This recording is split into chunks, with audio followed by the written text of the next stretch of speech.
Hey, it's Nikki Jensen and Brie Piccone, and we're Late to the Party, a weekly podcast about film, fashion, and pop culture from two best friends mentally on the Upper East Side in 2007. I'm Chuck Bass! Hello, Upper East Siders. You do a good Gossip Girl voice. Like Kristen Bell, as Gossip Girl. Which is so wild. I never knew that was her. Have a holly jolly Christmas. I'm like, why does this person sound so familiar?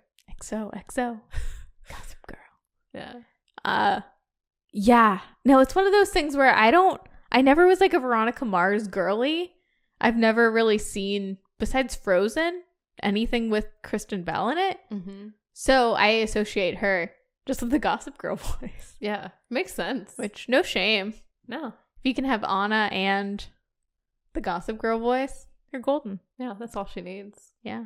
I mean, I know she's way more. She also does those appliance commercials. Oh, does she? Have you seen those commercials with her and Dax Shepard where they're like selling Kenmores, or maybe not Kenmores? I mean, I guess she's a voice actor then, for real.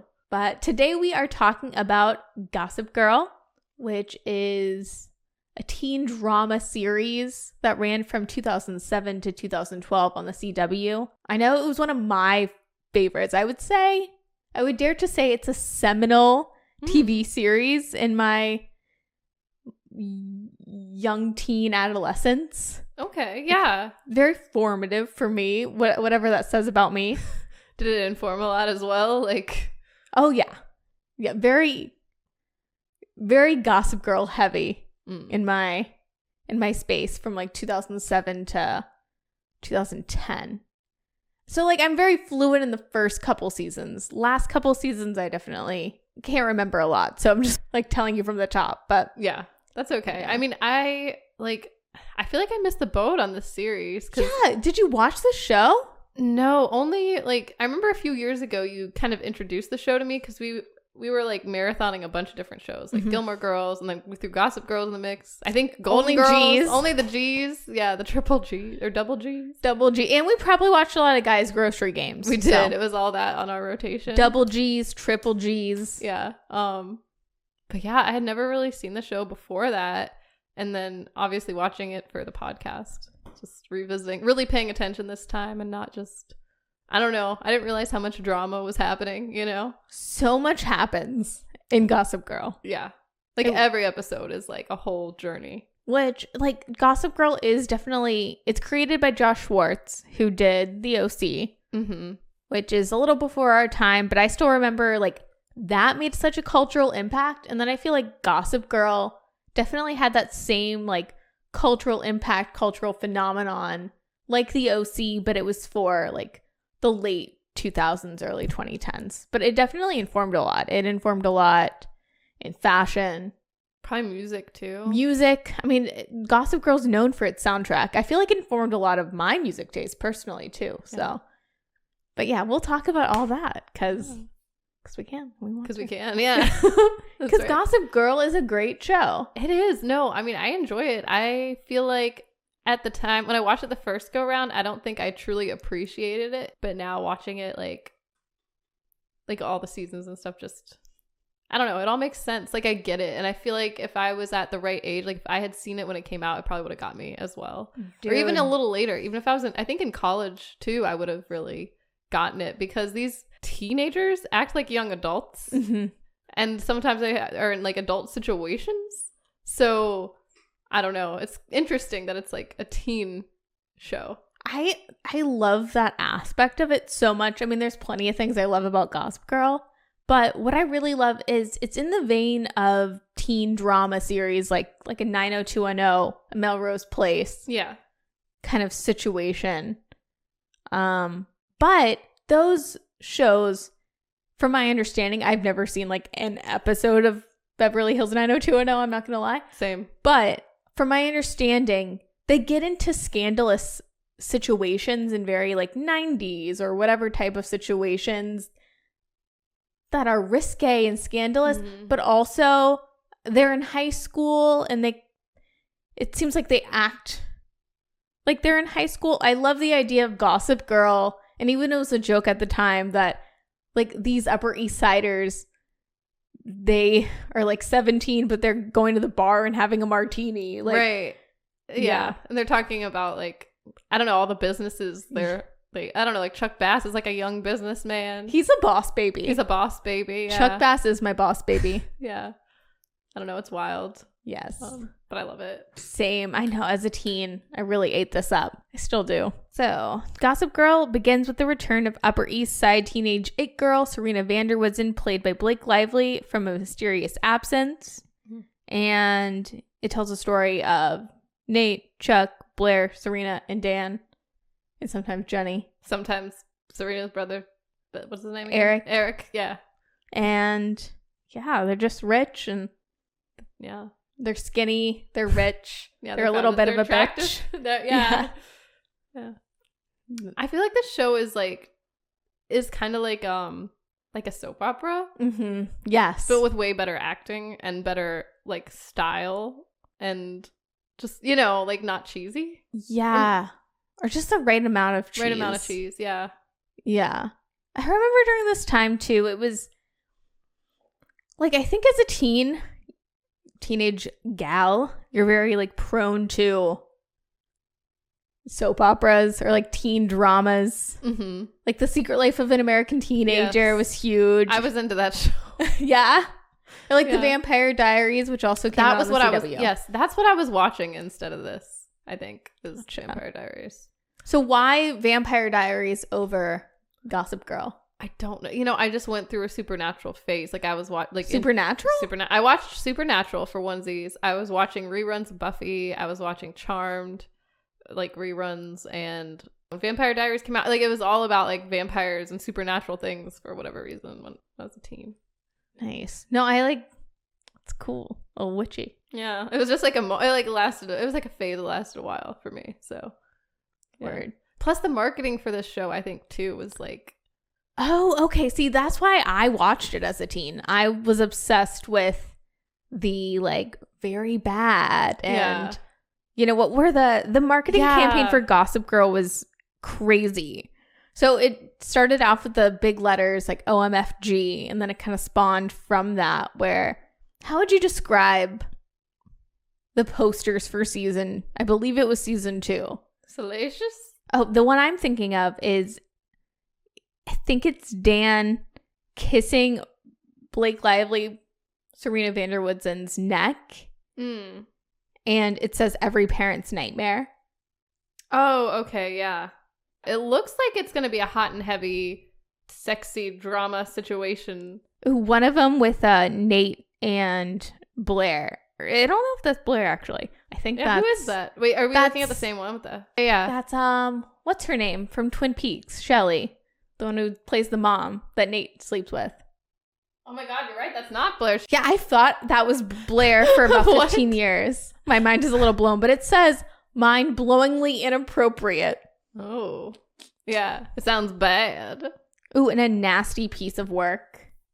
Oh, and they're making out in the, like, that's very Showgirls. Like, yeah. Oh my god, Showgirls. Yeah.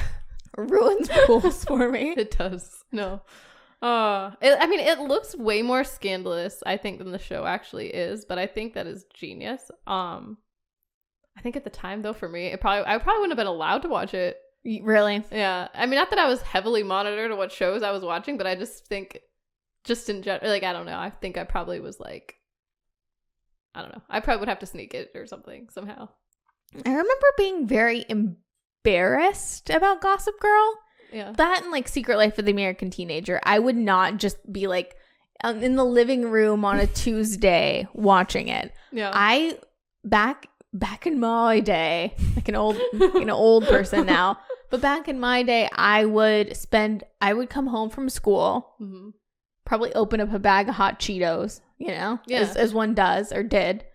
I would be on iTunes downloading episodes of Gossip Girl, probably reading Perez Hilton or Ocean Up or whatever. Yeah. But then I would have on my iPod Classic, the latest episode of Gossip Girl, and that's how I'd watch it. That's right. I forget that like iTunes had like TV shows that you could buy. That's cool. Yeah. And so you're just on your little iPod watching.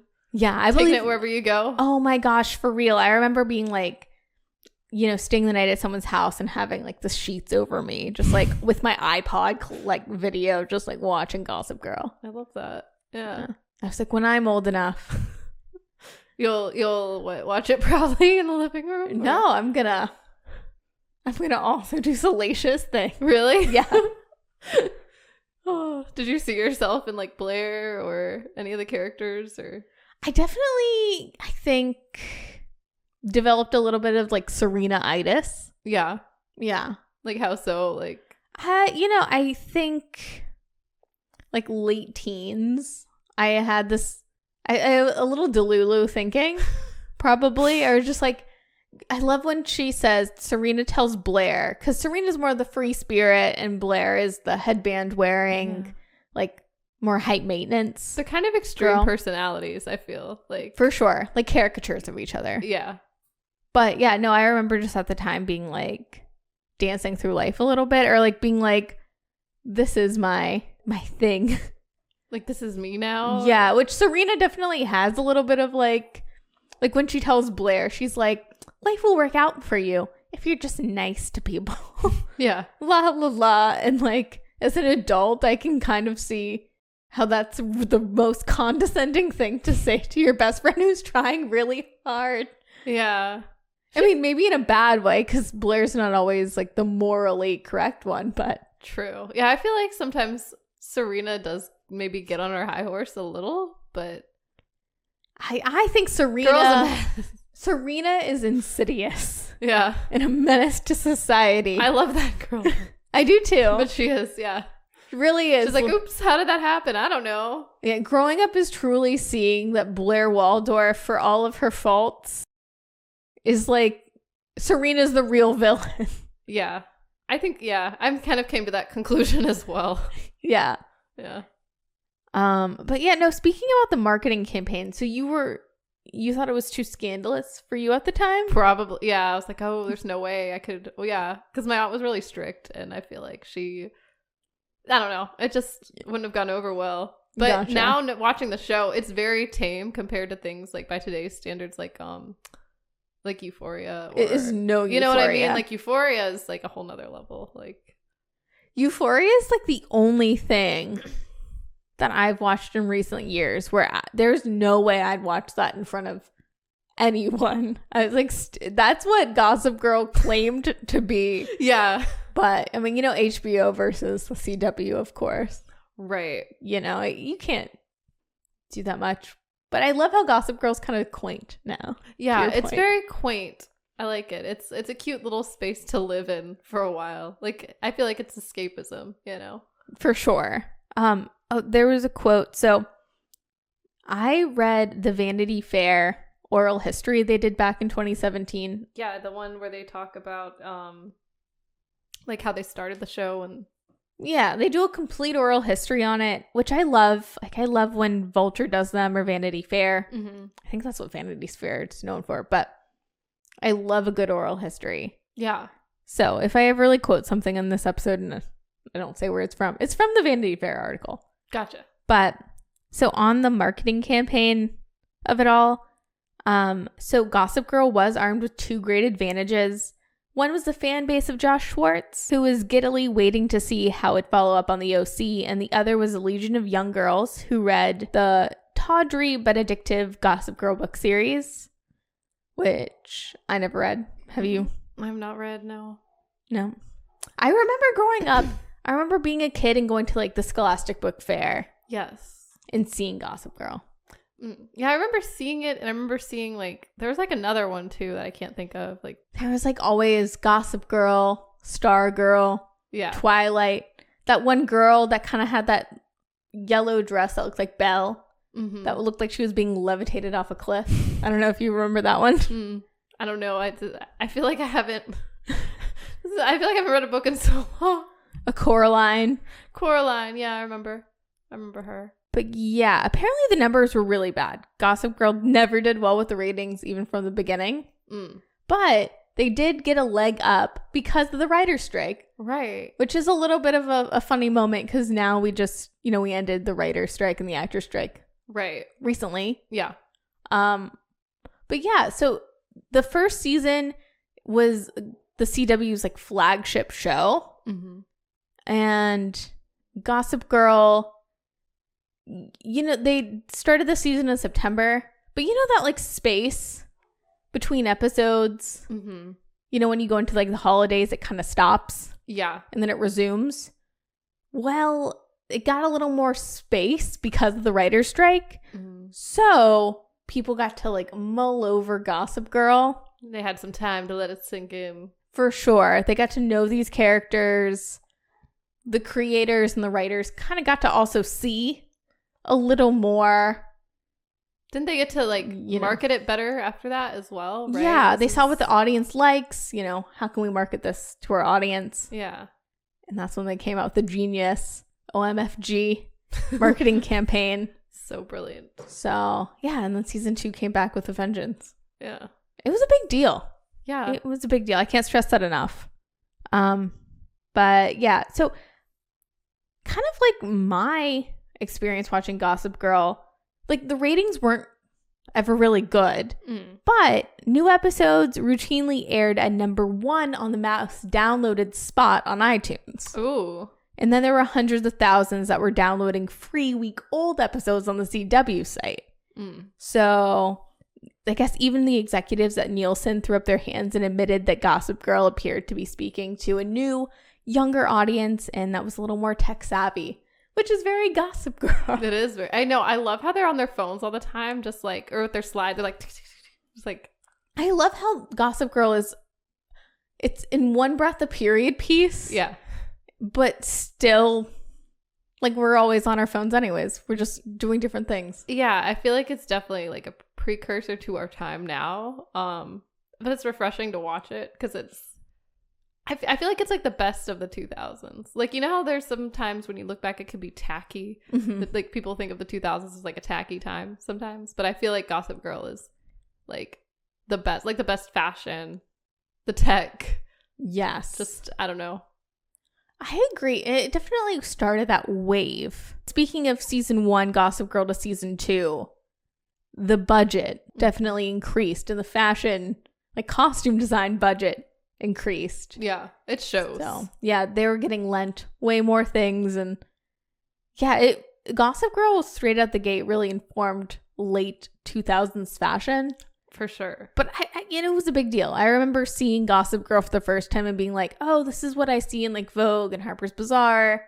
That was a little more high fashion versus, like you were saying, like the big bling era of like 2006, 2007. Yeah. Which I don't understand how any of that has started to come back. Like, why? Yeah. Like those bags. Like the, are they hobo bags? You know what I'm talking about? The hobo sequence ones? Yeah. That I don't understand. Oh, I think it's hilarious. Like, I think we need to either go big or go home, though. I think we should all dress like Sharpay Evans if we're going to go. If we're going to go, just go all the way. Yeah, go full McBling. Yeah. But I feel like Gossip Girl is like a bit McBling, but it's like very tasteful. You know what I mean? Like sometimes they have those sideways hats, those like, I don't know if they're newsboy hats. Oh, they're kind of like newsboys. Yeah. You know what I'm talking about.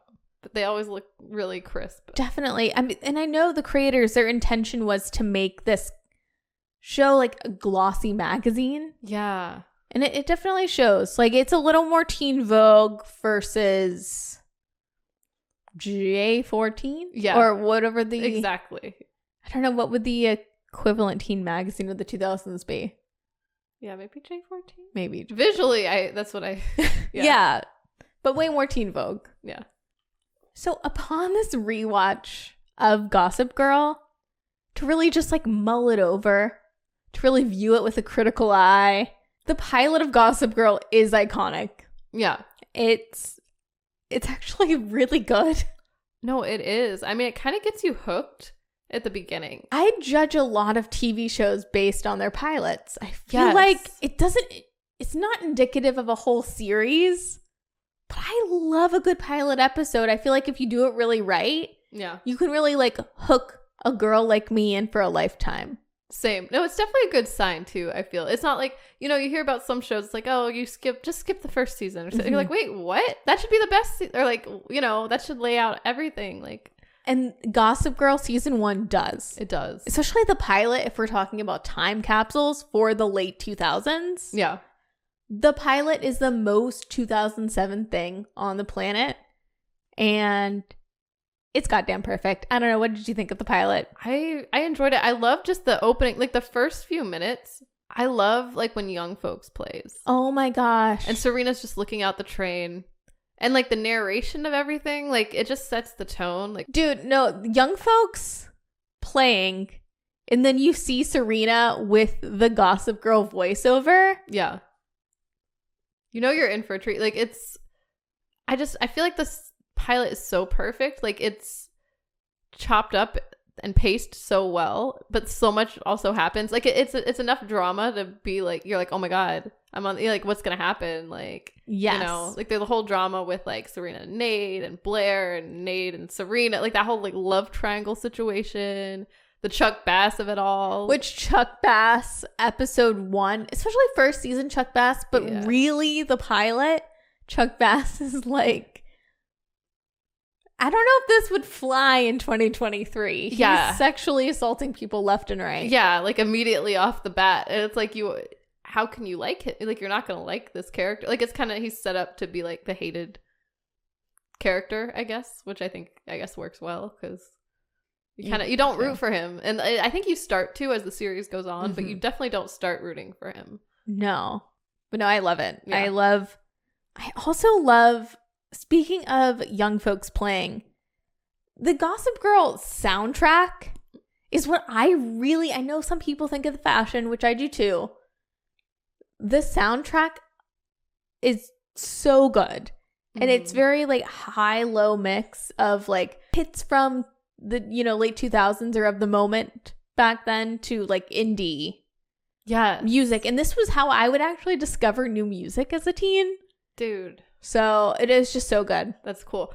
I have some facts about the soundtracks that I'd like to lay on you. So I thought this was very interesting because I'm like, who did this soundtrack? Because it's not just in the first episode. It's throughout the series. The soundtrack slaps. And it just, I feel like the songs just capture like a mood most of the times of what's happening with the characters. Like it does a great, like it helps tell the story. I guess the soundtrack really helps tell the story. And you can tell it's curated. You can tell it's not just like someone threw whatever, because there's some TV shows or even movies where you're like, what was that? Like what was the soundtrack didn't add anything or no. As much as I love a good needle drop, the wrong needle drop is like can send me into a tailspin. Yeah. So I looked up like who did the soundtrack. Yeah. Like I need to know who this was. It's Alexandra Patsavas.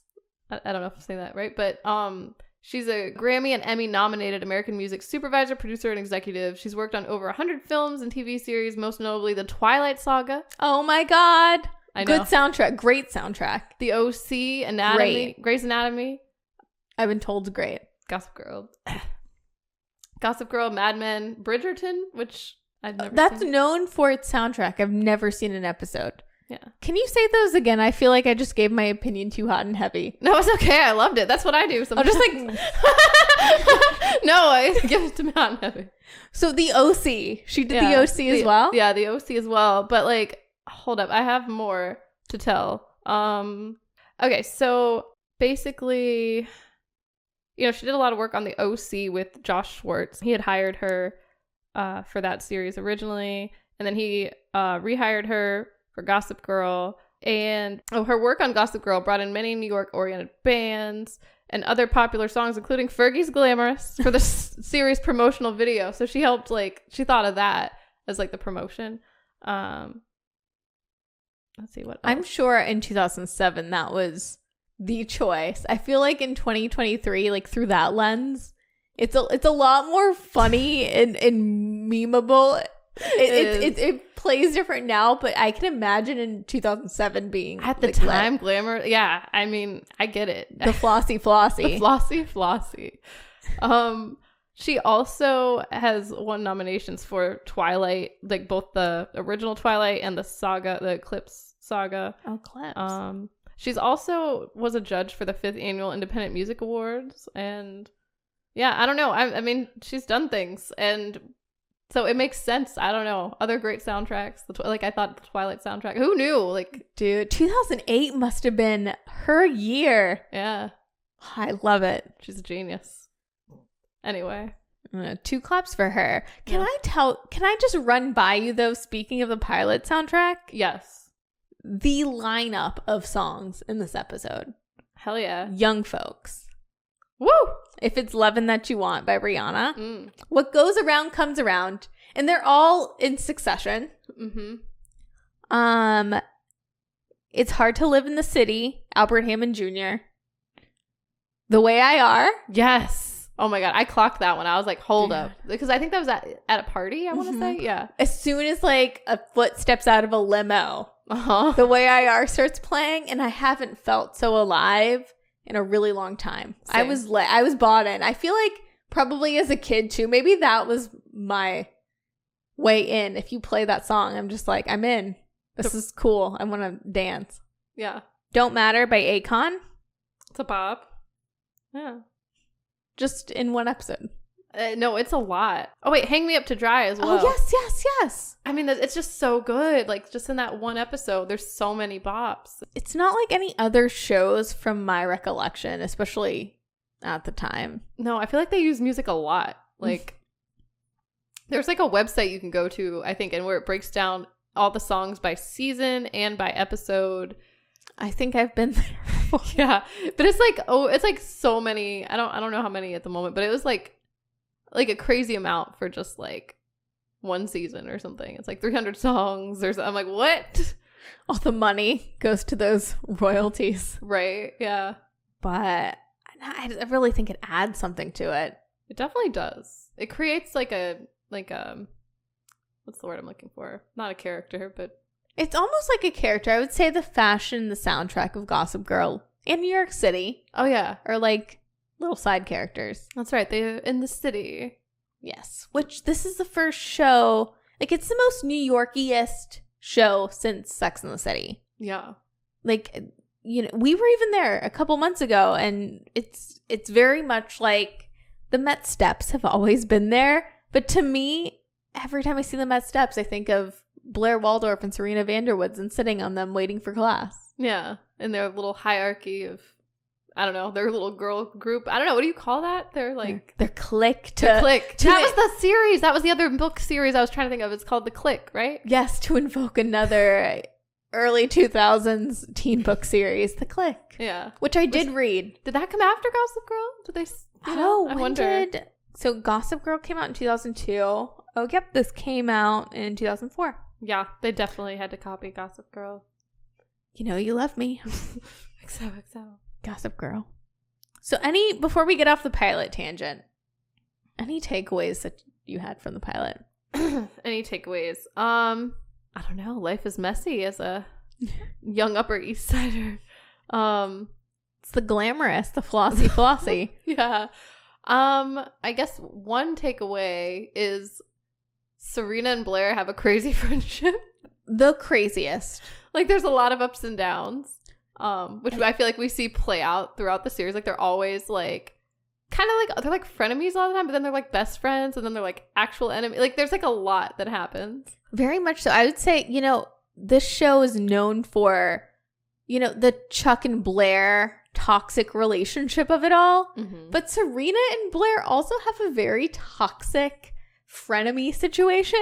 Yeah. Where 1 minute, have you seen, like, there's even memes that Serena's like, for the 100th time, you know, saying that she's never gonna speak to Blair again. And then, like, in the next, you know, slide in the carousel, it'll be like the 100th time Serena's like, I miss you, B. Yeah. Yep, basically. Yeah, it's a very push and pull. It is. I mean, it's interesting, though. It's true. It's fascinating. I think it's wild. I love when Serena, like, totally blacks out. And it's like she never fights with Blair. Oh, yeah. Because that'll happen sometimes. They'll, like, get into a big fight one episode. And then the next episode, Serena will just be like, I miss you. Uh-huh. Why haven't we talked? And Blair's like, what do you mean? You know why. I'm trying to think what other takeaways. I mean, I really did not like Chuck Bass in the first episode. Or much through the first season, you know, like, He kind of grew on me after a while, though, but Yeah. not in the pilot. I guess. Oh, I know. Chase Crawford is what is that? What, there was like a video we watched, and I forgot what they said he was. Like, But he's a beautiful, beautiful man. yeah, he is. He's very attractive. That was probably my big takeaway at the time. Chase Sexy Crawford, I think is what they called him. His full name. Rightly so. His legal name, Yeah. Chase Sexy Crawford. Because we found out he was in a music video. Oh, it was Leona Lewis. Yeah, Leona Lewis. Yeah, That's the worst music video I've ever bad seen. music video. Oh my god. I don't know what the song was either. It wasn't Bleeding Love. It was something It was different. not Better in Time. No. Not a banger. Yeah. And Chase Crawford wasn't in it a lot. No, it was a little disappointing. I don't know. He's gorgeous. It's something that hasn't changed. I love like my 13-year-old self and myself today. Really just stand behind Chase Crawford. Even with his like swooshy like 2008 hair. He makes it work. Like somehow it doesn't look cheesy on him. No, nothing about him's cheesy. He's beautiful. Those eyelashes. Those eyebrows. Yeah. Oh, I remember like, what was it, 2010 or 2011 when he like fell and like busted his lip or something, and it was big. It was big like tabloid news, and I remember thinking to myself, of course, because God doesn't create someone as perfect as Chase Crawford. Like something has to happen, and he was still gorgeous, and I think he's fully recovered. So Yeah, he's just a baby angel. yeah, he is. Yeah. I think that's the main takeaway from that. It's true. That is gossip. Oh. Did you have any takeaways? I mean, that was my takeaway. I love how that's the only thing that I can really. No, I just wrote every time Blair and Serena say we need to talk.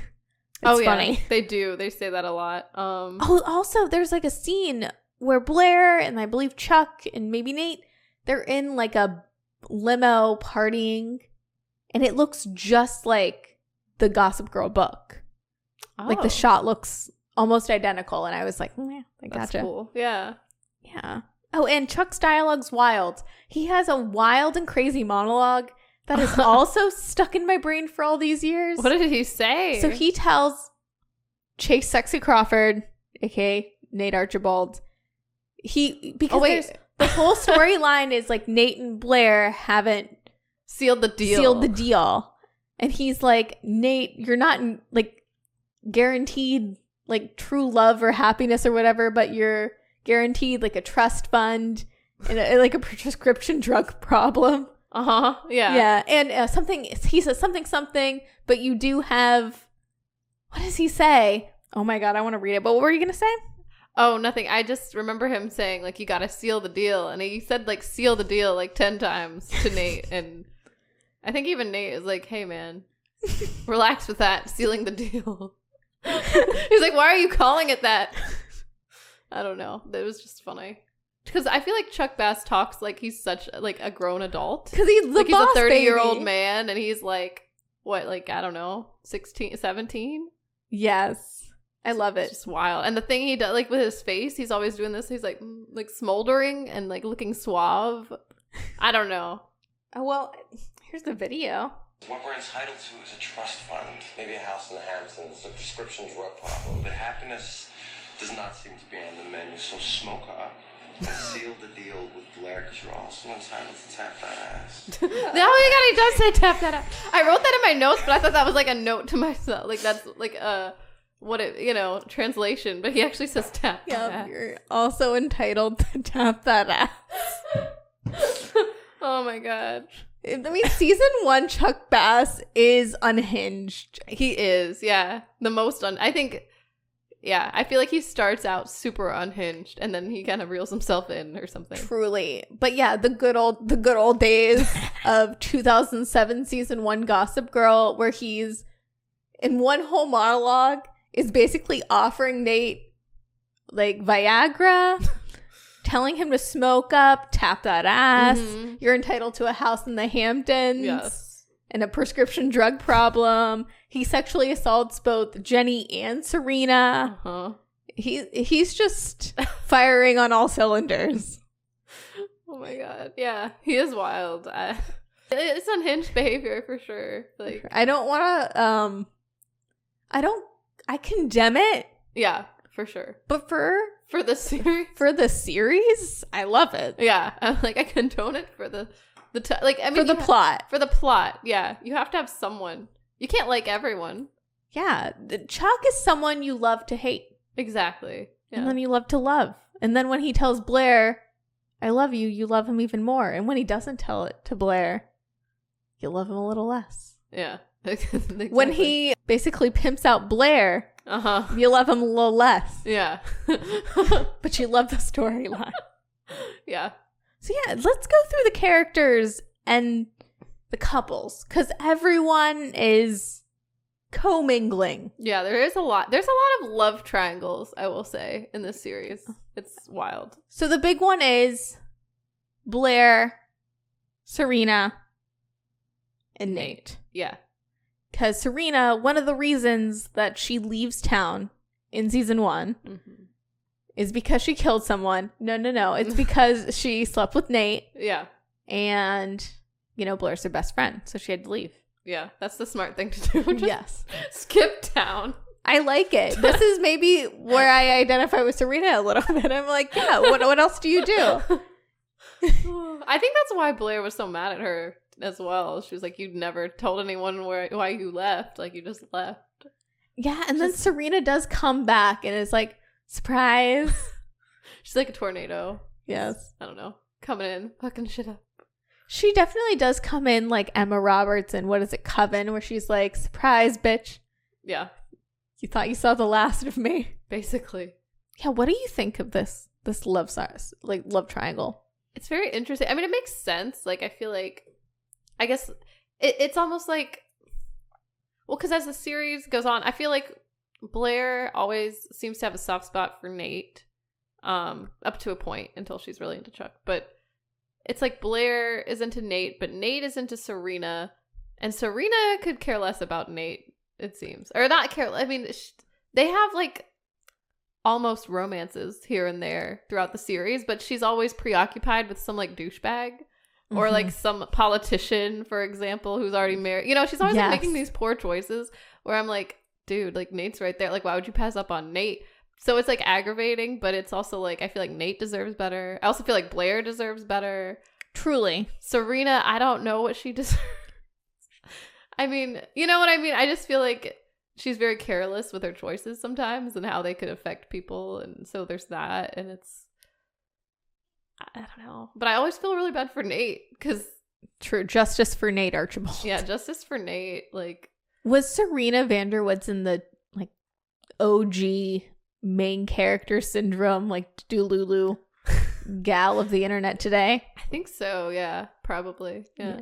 She does kind of just come in like the Tasmanian devil and just, like, leave, like, everything just obliterated and destroyed. Yeah, and she's always like, I don't know how this happened. Like, I don't know what just happened. Like, I don't know how I slept with, like, was it a senator or I don't exactly remember. But, like, little things where it's like, you could just control yourself or just not, like, but you know what I mean? Like, you do make choice. You do have, like, free will. Like, she acts like she doesn't sometimes. She's a problematic fave for sure. I think talking about, like, Chuck Bass, he's definitely the obvious villain of the group, but he is very self-aware. Serena doesn't have any of that. Like, if you would ask Serena what she views herself, she'd probably be like, I'm a kind-hearted person who's a good friend. Mm-hmm. There's no, and I think Blair Waldorf is also a very self-aware character. Yeah. Dan is kind of self-aware. Nate's just perfect. Yeah. Just like Chase Sexy Crawford. Yeah. I feel like a lot of the characters are very self-aware, but... Except Serena. Yeah, Serena is not. Which is why she's queen. Yeah, no, I love it. Oh my gosh, what are your thoughts on Blair and Chuck? I feel like that was, at the time, that finale. See, I hadn't seen the show for years at that point, but I remember being in play rehearsal because I was a theater kid, and like everyone stopped what they were doing to watch Chuck and Blair get married. Wow. And to find out who Gossip Girl was. Right. But those were the two big deals towards the end of the show. Wait, don't they both get married though? Don't they Dan and do. Serena also get married? They do. Spoilers. Just kidding. Yeah, but that was a little overshadowed. Also, spoiler again, Dan is Gossip Girl. So it kind of muddied the waters between Dan and Serena's marriage. But wait, when Blair and Chuck get married, aren't they like doing a rush thing because he's about to be arrested? Yeah, something like that. For maybe not embezzlement. I don't know. There's something that goes on where it's like a rush situation, but I think they wanted to anyway. But it was like it happened fast. The final seasons confuse me, and like I said, I'm not like super well versed in the final seasons, but it is a very like quick turnaround. Yeah, and I don't know if that's like a writing situation. Yes. Yeah. I wish, you know what, I think they should have one more season. Like, it should have had an extra season to tie up all the loose ends, because it kind of ties it up way too fast. I mean, not to just skip so far ahead, but like, I do feel like if we're talking about the last season, the last episode, like, they are just like, oh yeah, he's Gossip Girl, like Dan's Gossip Girl, whatever. And then they're like, oh, la da da. I mean, like, there's no aftermath. There's no, like, I do like things being tied up, but I feel like it's from the beginning of that season or the season before. Like, there's so much that, you know, like with Chuck and his dad, like there's like little things. His dad comes back from the dead? Yeah. I don't know. There's just a lot of questionable things that I feel like the story ties up too quickly, and there's so much like material that they probably could have expanded upon. I agree. They totally set it up for failure though, because in the middle to early seasons, Chuck and Blair have this will they won't they, and it kind of starts with like Victor Victrola, which is I do love that episode. One of my favorite episodes of Gossip Girl or TV of all time. I think it's perfect. I agree. That limo scene, woo! The only time I've ever heard Sum 41 playing in the background, and I've been like, whoo, that's hot. Yeah. But they have that like will they won't they thing. And then they say I love you in season 2, but then they have to do the Fran and Mr. Sheffield thing of keeping them apart. Yeah. But where they really hoe themselves is towards the later, like final seasons, they do this like pact where they're like, we're going to get ourselves in order and then we're going to come back to each other. Yeah. Which I'm like, why would you do this on a TV show? Mm-hmm. That's like way too pragmatic for a television show. Or also like how long do you expect this show to go? Why are they working on themselves? They should be rekindling. Like, they should be like something happens and they rekindle it. Like why are you like putting... Is that where she almost married the prince or something? Yeah. Like, and then her and Dan, which I love. I love her and Dan. But yeah. I feel like we didn't get a lot of that either, though. Mm-mm. Like, because they rushed it up to get them back together. Yeah. Yeah, that would have been more interesting to explore.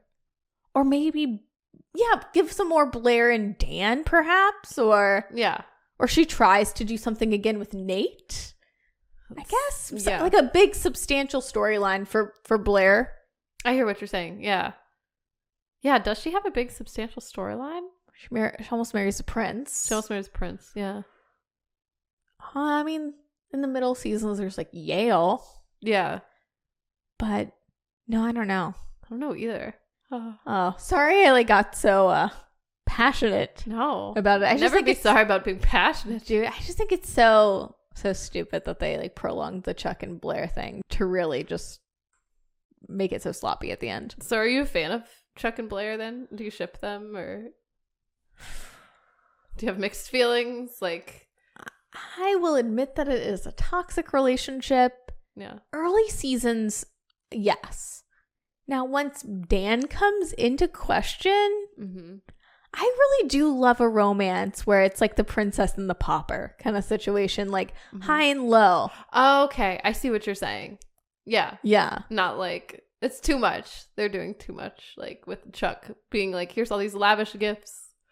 Yeah. That's not real. Well, yeah, no, I mean, it's Chuck Bass. Yeah. It's his love language. Yeah. Buying jewels. No, I like that. But I like also the storyline where Blair and Dan, which they're very similar intellectually. Oh yeah, they are. And I think they have surprising things in common. So I loved that. And they were friends in real life, Leighton Meester and Penn Bagley. And you can definitely see that chemistry with them. Mm. And I don't know. I wish it was explored more. Yeah. I shipped them. If she was going to end up with anyone but Chuck Bass, I would say Lonely Boy, Dan Humphrey. Yeah, that'd be a cool twist. Yeah. What do you think of Chuck and Blair? I don't know. I have like mixed feelings. Like I feel like they look good together. They like seem to fit well in a lot of ways, but then it is very toxic and it's hard to be like, I don't know. Like I feel like their relationship's pretty extreme. Like there's it's either really great or really terrible. Oh my God. I just watched this episode. Speaking of really great and really terrible, it was season 1. It's after Victor Victrola because they hook up and what does he say to Blair where he's like, you're basically used goods. Yes, I know. I watched that episode too. He's like, no one would want you now. Like something like really hurt. Like he doesn't say this, but it's to the effect of like, you're a used napkin.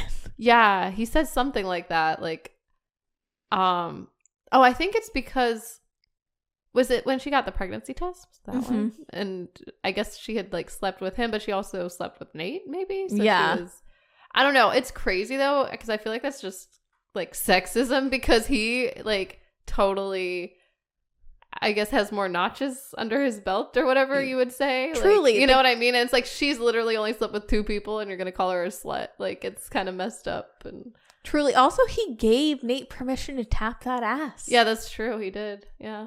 I don't know. It was just, he definitely crossed the line, I feel. Yeah. No, that was very harsh where it's like hard for me to really, adult Nikki does not condone. Yeah. A slut shamey Chuck Bass. Same. I don't exactly know what she sees in him, to be honest. Like I can see what he sees in her, but I don't really know what she sees in him. And it seems like a lot of, like in the earlier seasons, like he kind of just gets her when she's at her lowest and kind of vulnerable if you think about it. You know what I mean? Like just, yeah. It's always when like her and Nate are breaking up and she's like a mess and then he swoops in but it's, I don't know if that's romantic. I feel like that's kind of gross. It is very gross. I don't know.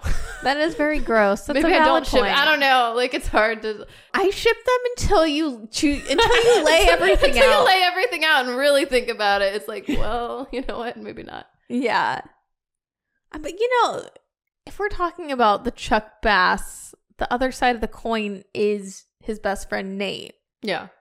Chase Sexy Crawford, who is in love with Serena, but tries to do right by Blair, but also tries to do right by Serena. His family as well. And his family and Jenny. Little J. What is that about? Were they ever like a thing? Like what? Kind of, like, sort of. They kissed. Yeah. There was something. Like a flirtation ship. Yeah. They like briefly had a thing. Yeah. But yeah, Nate's the golden boy trying to do everything right, and he ends up with nothing at the end. Yeah. Is that like a lesson? Is that nice guys finish last? Basically. Oh. I liked him and Vanessa though. I thought they were really cute. That one I feel like I shipped them. Those are 2 characters that I feel like have done nothing wrong. Yes. They're kind of just products of this society. Like they're just, you know what I'm saying? Like they're the real victims here, I feel. Truly, because Nate doesn't choose to be a part of this life, of the high society life. Yeah. Vanessa is only dragged into it because she's friends with Dan. And he's Gossip Girl. Yeah. So. And so. Yeah. Yeah, she doesn't really deserve a lot of the things. But she does have a wild storyline where her, Dan, and a character played by Hilary Duff have a threesome. That was wild. To an indie pop cover of T.I.'s Whatever You Like. That is iconic. Iconic behavior, I fear. Yeah. No, that I couldn't believe that. Like, that song kind of took me over the edge. I was like, what? Dude, I know I remember that cover, though. Was it you that was playing that song a lot? Is that where you got this song? Yeah. Is that show? Hell yeah. Wow. It's all coming together. Yes. It all makes sense. I know I like talk about season 1 and 2 a lot as my favorite seasons. But season 3, the latter season 3, it does provide those gems. The threesome's a highlight. Is that when Nate also sleeps with the older woman? Is that season 3? Beginning of season 2. Beginning of season 2. And I remember that just like it was yesterday. I believe the episode's called Never Been More Kissed. Yeah. Which love the episode titles. They're always cheeky, like, references. I do like that too. Or maybe Summer Kind of Wonderful. One of those 2 episodes, anyways. It's when Dan and Serena wake up on the beach after they've hooked up. Oh, yeah. And then they also take the jitney back into the city. And then there's like the chocolate covered strawberries. She falls on his lap and, you know, blah, blah, blah, blah. They're like trying not to be a thing anymore. They're like, oh, maybe we rushed into things. Yes. And then Blair meets Marcus. They go to that all white party sponsored by Vitamin Water. Yep. Everything was sponsored by Vitamin Water. Yes. Bring it back. 50 Cent needs to claim his stock again. Yeah. But yeah, it's in one of those episodes because Nate is still in I think he's in the Hamptons as well. And he's with Shelly from Twin Peaks. It's wild. Who is sleeping with a 17-year-old. The show is so wild. Like, it is that's wild. why I love it. It's like, how do you come up with this stuff? It's so good. I mean, Brie, I can't stress this enough. Being like a tween, early teen at the time. Yeah. Those storylines were great. Yeah. Even now they're very fun, but I mean, you know, we see a lot nowadays. Yeah, you're right. We do see a lot. I've heard it all. No. It still holds up though, I think. I agree. Oh, do you have any opinions on Dan Humphrey? Played by Penn Bagley. Yeah. I mean, I feel like especially in the beginning, like first season, I really like Dan and I'm like, oh, he's cute, you know? And I think just the fact that he is Gossip Girl confuses me. And I don't understand exactly the motivation. And sometimes it feels like there's maybe plot holes or something. Or like, I'm like, who... Like, I think about the episode too, like where Blair gets the pregnancy test. But it's really Serena that is out buying them for her. But we don't know that yet. We just see her... And like, I get that people can like take pictures and send it into Gossip Girl. But Gossip Girl decides to post. So I'm like... Yeah. Who would post that? Or is Jenny in on this? Like, is she also posting for Gossip Girl? Because why would he post his own girlfriend with pregnant? Like, why would he put himself on blast like that? You know what I'm trying to say? Unless he wants to be on blast and wants the attention. Is he a psycho? I don't know. Like a lovable psycho? I've read on the internet that Dan Humphrey is like the precursor to You. That Netflix show with Penn Badgley where he plays like the psychopathic killer. Okay, so he starts as Gossip Girl and evolves into that guy. Oh. I don't know. I know Penn Badgley has gone on record saying that he did not play Dan like it was Gossip Girl. Well, he probably didn't even know, right? No, I really don't. Was that a last minute choice by the writers as well? Is that where they're like, you know? No one can convince me otherwise because I know in the early seasons, it definitely does seem like it's Eric, Serena's brother. That would make so much sense. Or Nate. That was the other possible Gossip Girl that they considered. But I kind of had thought maybe it would be only because you don't suspect. I don't know. I thought it'd be like one of those gotcha. You never saw that coming. That'd be mind-blowing. It's like, when does he have the time? He's so worried about all these other problems. Like, he's way too caught up to be Gossip Girl. Yeah, he cares too much about what everyone thinks and caring about everyone. I don't know. It's like, I do think a crazy one would be if like Serena was Gossip Girl. She's like writes her own story. She's like, oh my god, Serena was seen again buying pregnancy tests. Oh, Serena did that. Yeah, like that'd be really psycho. That'd be funny though. That'd be hilarious. That would be great. I mean, Serena, with Dan being Gossip Girl, it is kind of like Serena's Gossip Girl because Dan, his whole thing is he's been in love with Serena since he saw her one time in 2005. Yeah. He wrote a whole thing that was published. I was going to say, you know what's wild to me is that his big thing as a writer was like getting published in a newspaper about being Gossip Girl. Dan Humphrey's psychotic. Yeah. Period. But they're about to graduate and Serena is low-key upset that there's going to be no more Gossip Girl because Gossip Girl's like, yeah, after high school, Serena's going to be irrelevant. Yeah. And Serena is all mopey pants about it.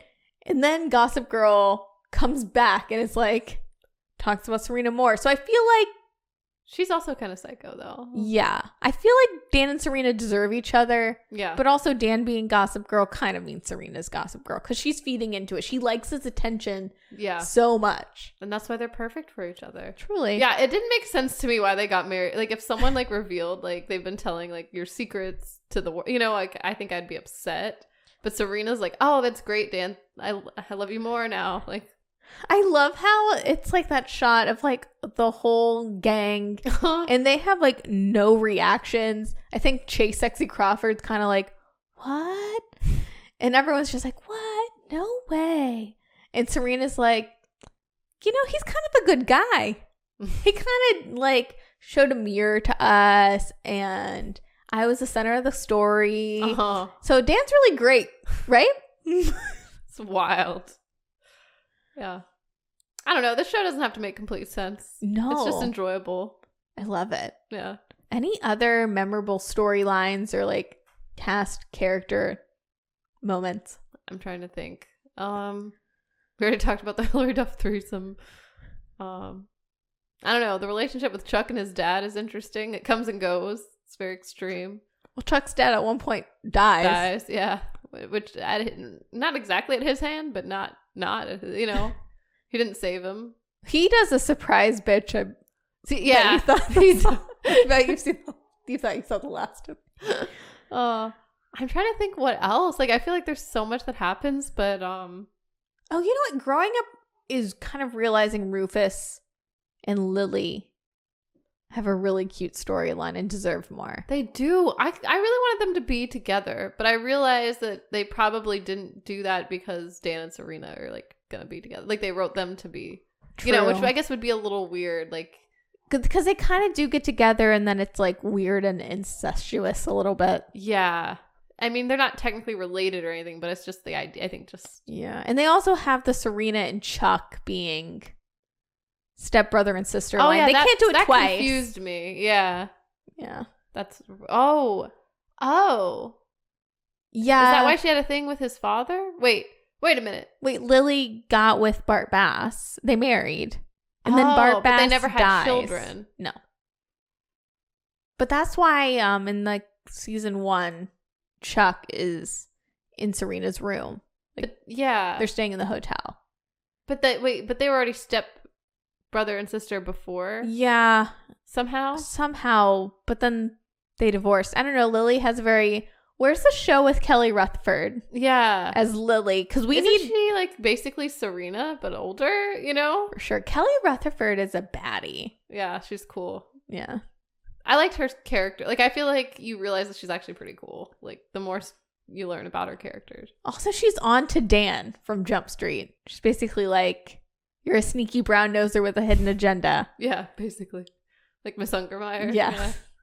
She calls it.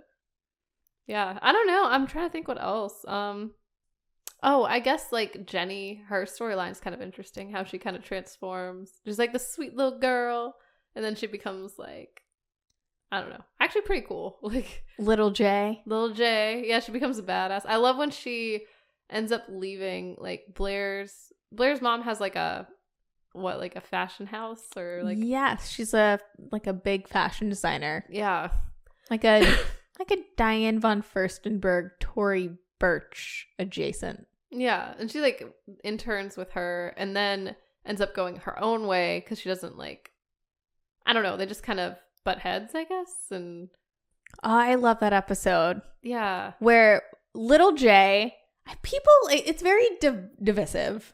People either love like Little J's turn to the dark side or not. I love it. I do too. Oh my gosh.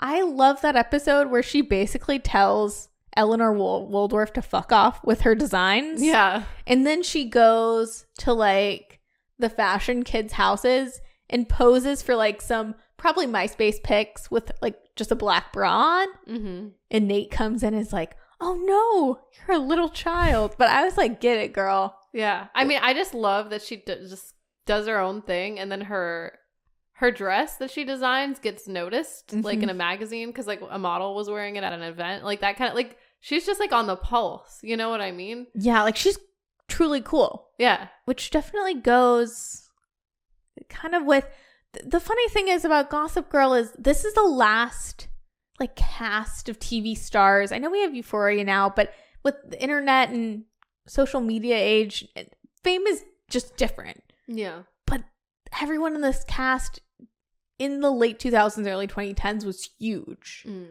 And they were having all singing careers. Like Leighton Meester. Leighton Meester, who deserved more.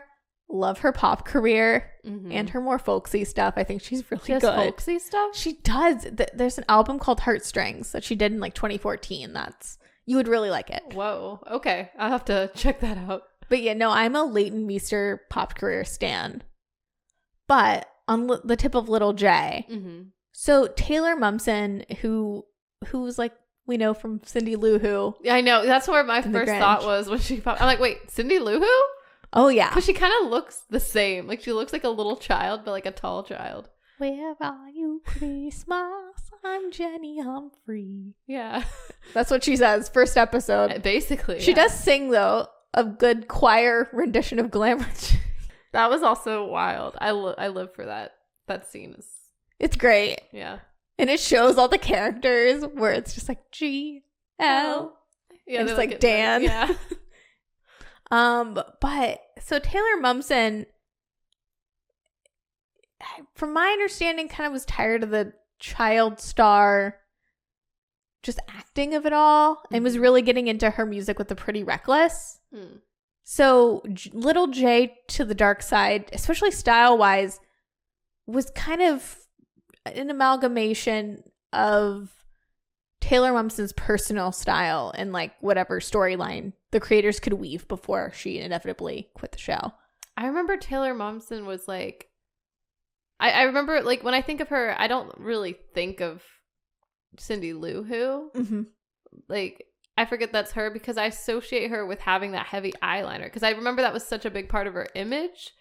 And it makes sense when Lil J like turns to the dark side because before that it's kind of weird. You're like, whoa, who is this person?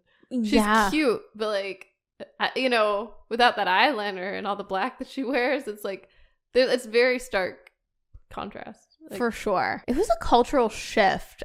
Did you listen to the Pretty Reckless at the time? I did not.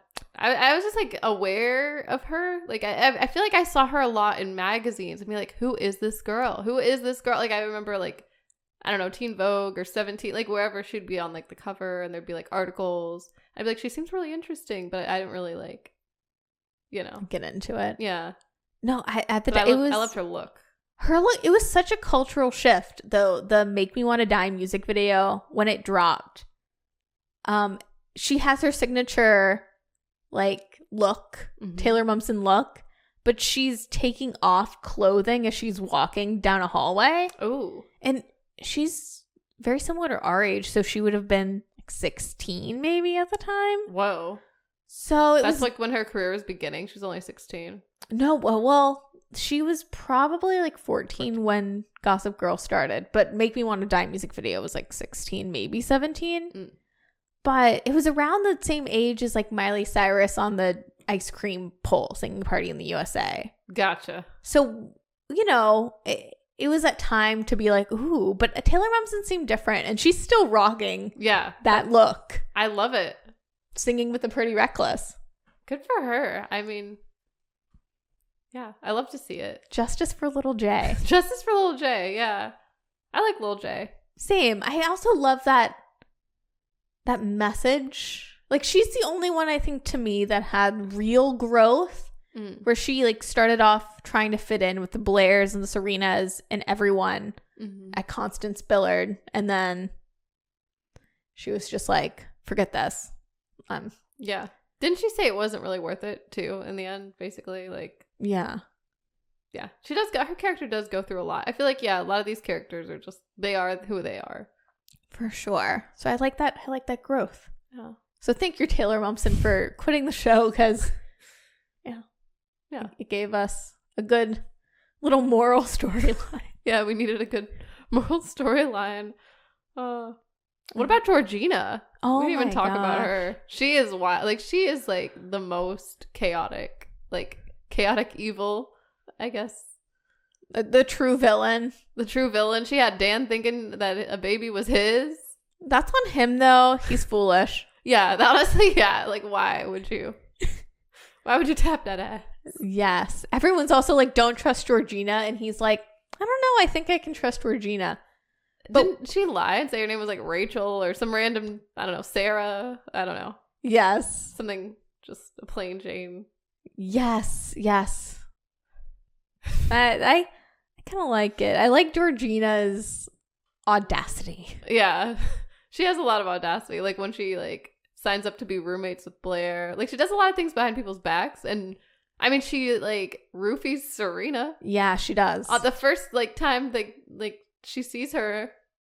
She's like, you've changed. We're just going to have Diet Cokes.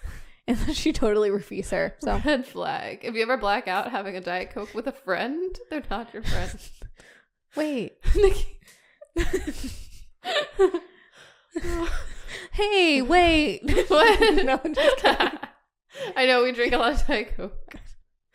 Oh, that was so wild though. Like I remember being in disbelief. Like I remember watching that episode a while ago, but not really fully in it, and then realizing what actually happened is like who does that? Like lock her up. Lock Georgina up. She needs to be put away. She needs to be stopped. Yeah. I mean, I had like Serena in the hospital. Like that. Georgina's the one that needs to be in the psych ward. Truly, she's so chaotic. Yeah. But I don't know. I kind of like it. Yeah. No, I mean, she definitely adds something to the series. She's a little spicy. Yeah. Oh, so we briefly discussed, how the cast, like this show was such a cultural phenomenon, like we said, but the cast was huge. And we can't really say like a lot of the actors now are big, except Blake Lively. But at the time, it was definitely. So Gossip Girl is kind of like Perez Hilton was back in the day. Yeah. Or like a Dumois now. Yeah, definitely. But, it was funny seeing in real time Gossip Girl on the show being this Perez Hilton like blog talking about these Upper East Side school kids like they were celebrities. But then also watching Gossip Girl and then going on your computer to Perez Hilton. And reading about like Blake Lively and Penn Badgley dating in real life. And is that what you did? Like, yeah. Did you read Yeah, a little bit. Yeah. A little bit of Perez Hilton, a little bit of Just Jared. Oh, yeah. Yeah. What was Just Jared? I think it was more for like teen stars. Oh, okay. It was that. I feel like if you wanted to get the hot goss on Disney people, you'd go to Ocean Up back in the day. Nikki, you know all the sites. Look at you. I'm not proud of it, but I know. Just call me Lonely Boy. XOXO. But I feel like in the late 2000s to be into celebrity culture. That's what you did. It was. If you were a girl who liked to watch E! And like Keeping Up with the Kardashians. Yeah. Hop on your MySpace. I definitely read some E! Or would watch E! And Perez Hilton for sure. Yeah. They would be on TV as well. Yeah. Yep. Hear the Joel McHale on The Soup talk about Gossip Girl. Did he really? Probably. I think so. I think he's done. I think there's like a recap one that's pretty funny. If I find it, I'll show it to you. Ooh. But yeah, so there was the blog of it all. But then the cast becoming instant stars. So yeah, from the oral history, and Vanity Fair's oral history, it says, "Look, the show that we're on, it's what it wants us to be celebrities. It's trying to launch us into the media like a project," said Penn Badgley. Like a social experiment. And the article goes on to say, "Here's the experiment. Take a gaggle of sexy, smart young actors and move them en masse to New York City. Give them money, freedom, party invites, free clothes, and everything else a 20-something could want. Then see how long it takes for them to become tabloid stars. It's a natural progression from the Hills reality model, getting fans interested in what the actors are up to, both on screen and off." So, genius. Masterminds. Yeah. Which I know at the time Chase Crawford and I want to say Chuck Bass, Ed Westwick in real life. They were roommates. Oh, yeah, they have cute, like, friendship in the show. Like, they have, like, friendship chemistry? Whatever that. Yeah, they do. Yeah. And they would party with Leighton Meester, which I'd love to be a fly on the wall. Yeah. Apparently, I think it's in the oral history, but one of the articles talks about how the interviewer was with them and they were partying, and Leighton Meester was dating Sebastian Stan, who also co-starred on Gossip Girl at the time, and was like loose-lipped about it and was like, I need to get better at being a little more media trained. And they were talking about, like, Ed Westwick was like, do you know Albert Hammond Jr. came up to me and says he likes the show? Like, I love The Strokes. Oh my gosh, and that's cool. Yeah. That would be fun. Yeah. Just to be a fly on the wall. Yeah. Just party with them. Yeah. It'd be cool. Yeah. I've seen those pics. I've seen those pictures of them partying back in the day. Yeah. It'd probably be not quite as drama-filled as the show either, you know? Or more. Or more, yeah. I don't know. One can hope. Yeah. But yeah, I guess Serena, or I want to call her Serena, but Blake Lively and Leighton Meester didn't really get along. Oh. But Leighton Meester got along with everyone else, and Blake Lively and Penn Badgley dated. Huh. So those moments where they're like bitchy towards each other might be real? Maybe. I don't know. Oh. But would you ever, like, what do you think about, like, would you ever date a co-star? I don't know. I've never co-starred. And, it feels like it would be messy, just like any, like, work situation. Like, probably not. But, it could happen. Who knows if I was, like, Leighton Meester or Blake Lively, or I'm trying to think of some examples. Like, I mean, I know people do. Like, it happens. I guess you're in these characters, and it probably breaks you out of this. Probably breaks the ice, and you know what I mean? Like, you kind of have to be vulnerable to a degree, and then you're like, oh, let me get to know this person for real. And you spend a lot of time together. Spend a lot of time. Sometimes you're gonna have to, like, kiss them or something if you don't know. You know what I mean? Like, it could, if there's like a romance already written into the story, something could naturally develop. I don't know. Yeah, and possibly. Being an actor is also hurrying up and waiting. That's the name of the game. So if you have a lot of time to wait, right? You're just sitting on set waiting. Mm-hmm. Yeah. I mean, would you? Well, have you? Well, because you've acted. I have.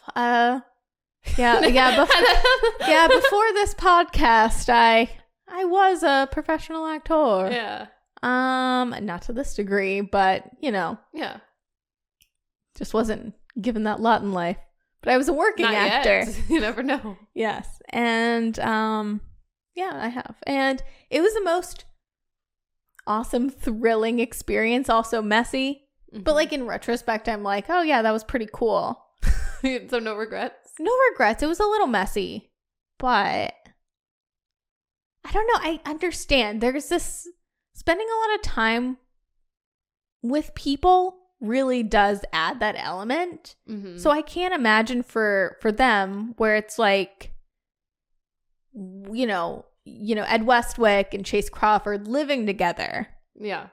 Reaching this level of fame from really obscurity or, not really being known and having like girls chase you down the street. Yeah. Yeah. Or like a Leighton Meester who had like a really rough childhood and like was like a teen model, and I don't know, just being, can't fault him for it. Yeah, I mean, also when you're 20 something, you want to like hook up with everyone. Yeah. Yeah, it helps the chemistry of the show as well.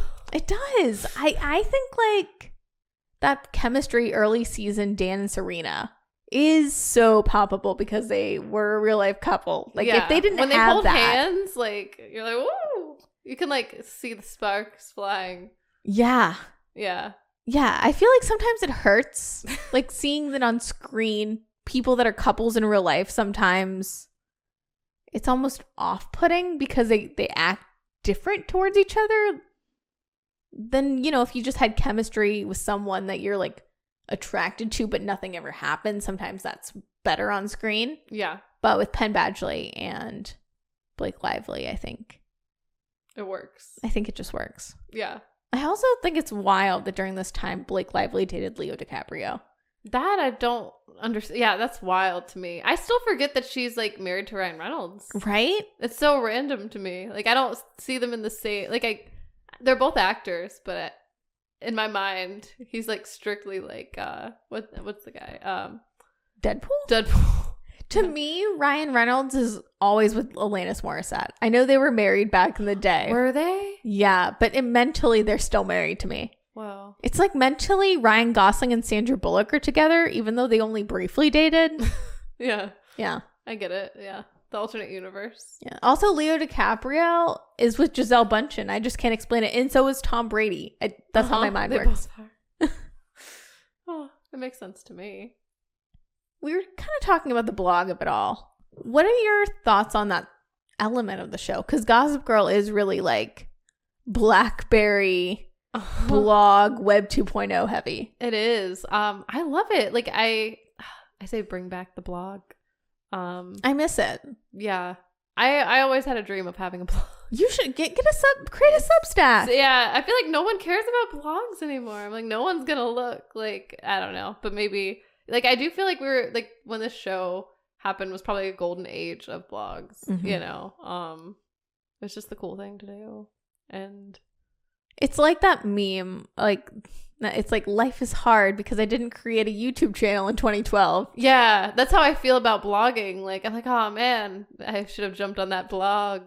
True. Yeah. Yeah. But I don't know. What would I have blogged about? Anything. I feel like, you know, especially like, you know, like the Tavi Gavinsons who was in the reboot of Gossip Girl of the world, or like a Man Repeller or whatever. They all just started. Even like Emily Weiss just really started with just a little WordPress. Oh, okay. Yeah. I'll think about it. I mean, also, granted, this was like 2008. So. Yeah. Yeah. The internet's a little more cynical nowadays, I think. It is, yeah. I feel like it is. I don't know. It's that bad. I like to live in this Gossip Girl world where it's not so cynical and it's more fun. I don't know. Getting the gossip alerts through your texts. That's the move. I wish. Is that like SMS? Yes. Basically, yes. That's what that means. Yes. Also, can you imagine like sending in tips on your flip phone? Yeah. It's trouble. I never really, you know, our age of like getting cell phones, I'm very thankful that quickly it was Blackberries that were the in thing, because I don't think I could like sit there on a flip phone and just be like, you don't know, what is it? A, B, C. Yeah. I remember having a flip phone and then upgrading to like a slider. And I don't know, it was life changing. I went on Facebook and it was like, it's so crazy how tiny the screens were, but you would go to full websites and they were just like code and like some picture, like it was like way different. And I don't know, but I loved it. That's how I got my updates. Same. Oh my God. I felt so nostalgic watching Gossip Girl, and like, because I remember on my BlackBerry, it had a larger screen in a lot of ways. Yeah. But you could kind of scroll with the little thing in the middle. Yes. I miss my BlackBerry every day. I know. Sometimes I consider just getting rid of this iPhone, and I don't know. Maybe I feel like a flip phone might be too far though, because you do have to press all the buttons just to get to one letter. Like that's too much. It is. Do they still do that, or are the flip phones now like also touch screen? I don't know. Yeah. I don't know. I don't know if I could actually go back though. I don't think I could. I love my iPhone. I mean, I would go back if like they wanted to reinvent the BlackBerry. I think I would consider it. Just for would you start a blog? Would you blog with it? Yeah, I'd make life really hard for myself, and I would just start to blog on my BlackBerry. I think that's genius. I'd be like XOXO Gossip Girl, and everything's spelt wrong because my like fingers probably have grown because of my like iPhone texting. Yeah, I don't know. I feel like my fingers get fatter every day. Just I don't know, working out the muscles. Yeah, but there's this quote from Kristen Bell, who voiced Gossip Girl. She said, "Schwartz and Savage were spearheading. What if the internet is just a place to judge people? What if that's what it's turning into?" And they turned out to be Nostradamus. Whoa. Schwartz also said, "Phones get updated, but the inner life of teenagers and the things that they struggle with are pretty timeless, regardless of what device they're on." That's true. Very true. Yeah. That makes sense. I mean, well, shoot. Dumois is very popular. Yeah. I feel like Dumois is equivalent to like Gossip Girl, probably. Except less focused on just one it girl, because there's celebrities. So much. Yeah. Maybe how they treat is Serena van der Woodsen in real life, Dumois land, like Taylor Swift. Oh. Yeah, maybe. Yeah. Maybe. Yeah. But that's crazy how 15 years later, there is an actual site that's like Gossip Girl, where they get in tips just like Gossip Girl. Yeah. It is wild. Yeah, because they're like anonymous tips and stuff. Yeah. They predicted. They really did. Josh Schwartz was like, he started getting That's So Raven style visions on the set of the OC. Mm-hmm. They were like burning up, like Misha Barton's, what's her name? Marissa Cooper in that accident. Yeah, they did say they wrapped that. Like, that show was, what, 4 seasons? And they just ended it quick to move on to Gossip Girl? Because he had his That's So Raven vision, I think. Yeah. What happened there? He was Nostradamus. Those are facts. Yes. No, I just think that's wild. And I think at the time, I remember it vaguely being like, oh, this is cool because everyone has MySpaces and like Perez Hilton's a thing, and like Web 2.0 blogging. But now watching it, it's so much truer, oddly, where I'm like, yeah, this could happen. This probably does happen. Mm-hmm. Which is crazy. And I hope that whoever it happens to has good storylines like Gossip Girl. Yeah, I hope they have good storylines. Hope they bounce back. But yeah, no, it's like anyone or anything can be kind of subject for that now. Which, yeah. True. Just on the internet in general. They don't have to be on Dumois. Yeah. No, on TikTok. Yeah. You know, people are wilding on TikTok Are sometimes. they really? Sometimes. I haven't been on TikTok in a while. I mean, you know, I think nowadays with social media, it's a little more of like that storyline of Serena being like, I will be nothing without Gossip Girl. Like, I need it to kind of feed me. Yeah. Like, I feel like we all are Serena. Mm-hmm. Like, we're feeding the monster. Yes. And the monster's feeding us. We need this monster. We do need this monster to thrive. I think, like, everyone that's on TikTok, they want the attention. They want the audience. Mm-hmm. But then, you know, advertisers, the viewers, to have something to ponder, to simmer on, to watch, to people also need to influence. Consume. Just like the people have to consume the Gossip Girl. Because it is like, why is everyone interested in Gossip Girl? Like, you know.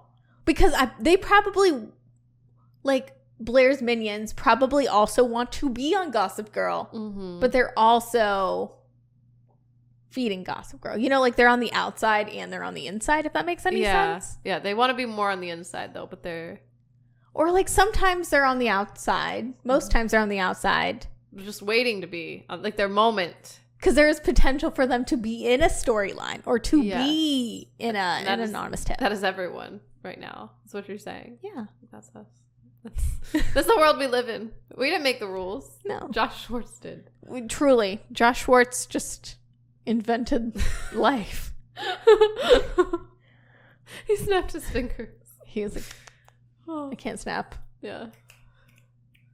Snaps for that. Anything else before we wrap this up with some fashion? I know. I feel like that was like a bit of a dark maybe. No, did I really make it dark? No, maybe not. But I don't know. Now I'm thinking about TikTok and I'm like, why do I TikTok? But hey, we're feeding the beast. Yeah, we're feeding the beast. Hoping to get fed. Okay, that's where it's dark. Yeah. I was just staring at space. Anyways, fashion. Yeah, what about the fashion? Like, what is fashion? No, I'm just being like existential. Just like staring. I'm like Serena now. I'm like, oh man, what would I be without social media? Oh, do I even exist? Truly. Oh. Yeah, you do. Yeah. But, you know, if you get too far off the map, you end up like Nate. Right. With nothing. With nothing. Maybe if he gave Gossip Girl for some better storylines. Yeah, that's true. He did like once. Didn't he like give her one tip once or something? I don't know. Yeah, like one time. That's not enough. I feel like if Nate wasn't so nice to Dan, yeah, maybe he'd get it better. Oh, poor Nate. Justice for Nate. Right? Yeah, the fashion in this show is great. Did you want to talk about our favorite looks? Or? Yes. Okay. I really love like all the. Is it okay? I need help saying this. Is it Hervé Leger? Hervé Leger. Close. Hervé Leger. Oh, okay. Thanks. Those bandage dresses. Those bandage dresses. Yes. Bodycon bandage dresses. I love the bandage dresses. Yeah. Yeah. They're very just 2010 in my brain, and I have a fondness for them.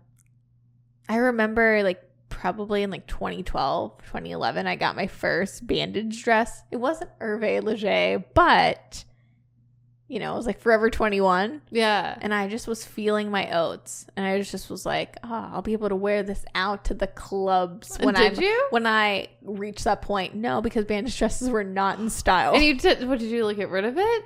Yeah. Oh, I mean, man. it was Forever 21. But yeah. I do remember them having a moment though. Truly. And then I was like, oh, you know, one day when I'm like able to go to the clubs, I'll wear it. And then I think they're sexy. I don't really understand why they went away. A good bodycon dress is where it's at. Agreed. Yeah. Blair Waldorf's headbands. I feel like she can really rock a headband. Also, she can really rock like a pea coat. Oh yeah. And a beret. Like sometimes randomly she'll wear a beret and I'm like, oh, okay, that works. She's the only one.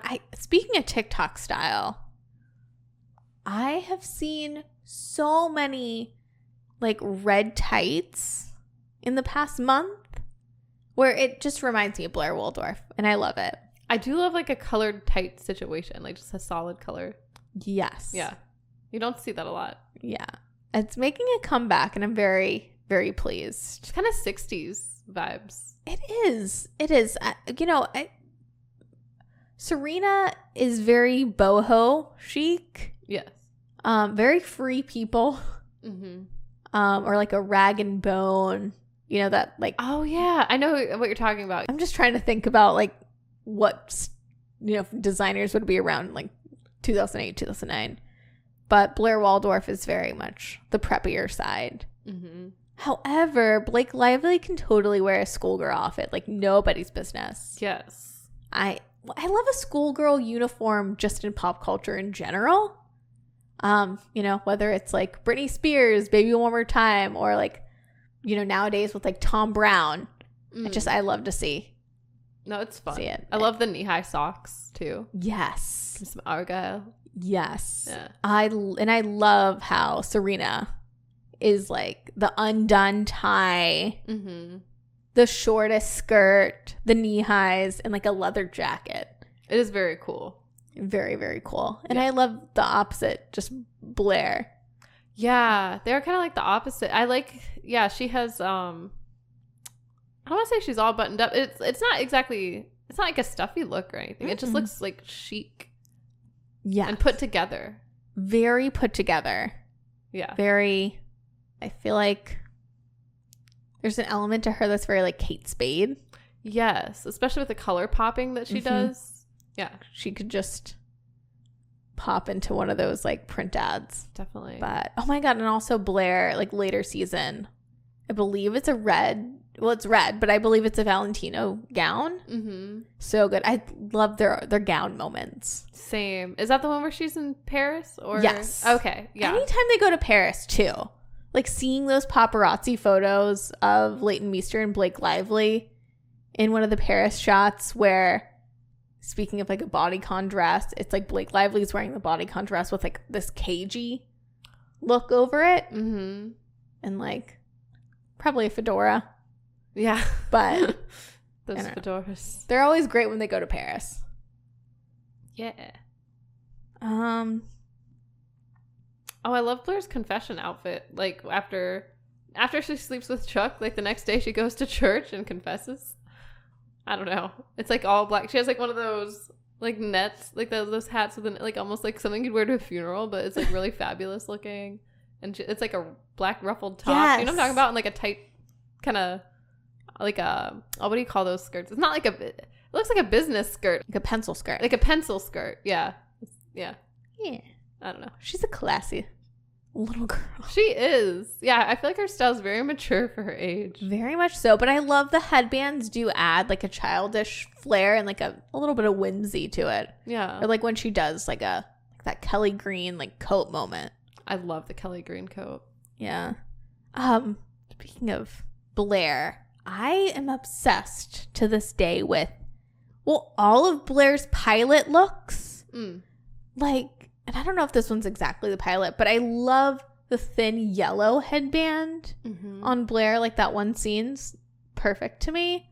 But also the party dress she wears in the pilot, which is like lace with the black headband and the tights. Yes, it is super cute. It's still to this day what I want to emulate the most out of anyone on the show. Yeah. Maybe Little J. I love Little J's style too. But the costume designer Eric DeMond said that it was very clear from the beginning that we wanted to editorialize television and give it this high fashion, intentional flair. We talked about how the show, on one hand, is telling this fictional story about these characters, but it's also kind of working as a lifestyle magazine. And he also said a lot of magazines would call and want to do interviews on how to get the Serena look.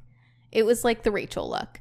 The 2008 New York Times story noted, merchants, designers, and trend consultants say that Gossip Girl is one of the biggest influences on how young women spend, with the Bloomingdale's fashion director explaining that the show had a profound influence on retail. Wow. DeMond also says, when we came back with season 2, so many designers were lining up and wanting to be a part of it. They wanted their stuff on either Blake or Layton. Whoa. That's very Gossip Girl. Like, that's very on trend with just, I feel like the show as well. Art imitating life, imitating art. It makes sense, though. I mean, the cast is so popular. The show. I mean, the show is popular. Yeah, you might as well just, if you're a designer, of course you'd want your work on there, you know? Yeah. If this is what, like, all the teens and all the young adults want, and what are they watching? What are they gravitating towards? You want to have your, like, hand in the, I want to say hand in the pie. That's so my analogies are getting twisted. The hand in the pot. Yeah. A piece of the pie. A piece of the pie, hand in the pot. Yeah. Yeah. So are you a Blair or Serena style-wise? Style-wise, I feel like I'd probably be more Serena. But I can appreciate Blair's look. I just don't think I'm that put together, you know? And I feel like the boho look speaks to me more. But I low-key wish I could be like Blair and be as put together. Yeah. How about you? I mean, I know you're going to be like Blair. Yeah. But I feel like, or do you feel like a mix sometimes? I feel like a mix. I feel like I would never wear a lot of what Blair wears. But then she'll have these outfits that are very, like the black lace with the black tights. Yeah. Like that type of moment. You have some good coats as well. Like, I feel like they're like your outerwear. For sure. Styles. A little more Blair, maybe? I think so. I also think we don't really see Serena in a lot of outerwear. No. Besides a leather moto jacket. Yeah, I was going to say moto jackets. But maybe some little J. I think you got some little J in there. I would think so. I would say I'm more of a little J or like a Georgina. Yeah, that makes sense. Actually, same, like Georgina style. Yeah. Yeah. Sometimes I feel like Dan. Yeah. You know? In a good way. Yeah. Well, it would be crazy if one of us was like Chuck. No one can be on that level of like those suits that he wears. Like, so good. I feel like that's like the same with like a Blair. Maybe that's why they're together, because their style's a little unattainable. Like the constant Spillard uniforms, I could never be as put together as Blair. That's what I'm saying. Yeah. Or Chuck. Yeah, they're way too put together, especially for their age. It's insane. I don't know. I try to wear matching socks. Yeah, it's right now my socks don't match. I do love a good pair of shoes, so maybe a little today. Yeah. Yeah, I don't know. Next episode, you'll just see me with like the raccoon eyes, which is how I looked in high school. So yeah, bring it back. bring it back. I feel like I dressed like Georgina a lot in high school, with maybe elements of Serena. Yeah, those scarves. Mm-hmm. I think that's the thing that separates me from you, scarves, and me from Gossip Girl in general. Me wearing scarves. Yeah. I feel like you could wear like a gingham scarf and I would not. Or you would rock a fedora. I cannot. Even then I was like, no. Yeah. But I love all of them. Yeah. Also, have you ever worn a fedora? Not in my entire life. Like you've never just tried one on for funsies? Or like nope. Claire's or... Nope. And no one's ever stuck it on me. Too? Nope. Okay. And not even a Justice. No one stuck a fedora on me and no one will. Next time I go shopping, I know what I'm doing. You have to find one first. That won't be too hard. It's my new mission in life now. You just have like binoculars looking for fedoras. Yeah. That was really funny though. You're like so anti-fedora. Yeah, unless you are Ryan Evans in High School Musical. Yeah. You do not get to wear a fedora. The only person that can get away with that. Yes. So that LBD, that lace LBD I was talking about being, I'm going to say seminal. Take a drink every time I say that. That seminal outfit of Blair Waldorf's. It was Anna Sui. Oh, really? Yep, it was Anna Sui. Wow. It's always Anna Sui. Always goes back to Anna Sui. I feel like she's behind so many things like that we love and just I never know. Same. I definitely think about her when I think about 90s, especially 90s, but I guess 2000 style as well. But I never assume it's Anna Sui until it's like right in my face and I'm like, oh, it's my girl. Back to Blair Waldorf style, I also love, it's in season 1, episode 13, the thin line between Chuck and Nate on the title. It's an Alana Hill coat and it's, I don't know what this material is. It's not tweed, but it's like a crimson red and she's wearing a headband to match and a little like gold studded like bow tie. Oh, I want to see. Oh yeah, that's really cute. Oh, I love the jacket. But yeah, how would you describe that? It's not tweed, but it is wild. Yeah, it's that same material that we tried to talk about last time on our last episode. It's like it's boucle, tweed adjacent. Is it boucle? Possibly. Oh my god, with the little black buttons, the velvet buttons. It's great. I don't know. I really like the jacket a lot. The bow tie is interesting. I don't know. It's very interesting. It's funky. It's funky, but I like it. Yeah. I still am confused about what fabric that is, but what I like is the like the jacket has like I mean it's like fitted and it has like got these lines, but it looks really good. It's like cinched. Yes. Yeah. She looks snatched. She does. Because Blair Waldorf's always snatched. And I like that her headband, it is kind of a little more loosey-goosey. It is like her version of boho, I suppose. Yeah, it's her being like a little more fashion. Yeah. Go ahead. Oh, I was just gonna say I love when anytime anyone's wearing tights with Mary Janes. Yes. It's just a vibe. I love a good Mary Jane. Yeah. Like, or what do you call those? Like, they were really popular in the late 2000s. They were like saddle shoes, but with heels. Yeah. Like a platform and heels, but they looked like saddle shoes. Yeah, what are those called?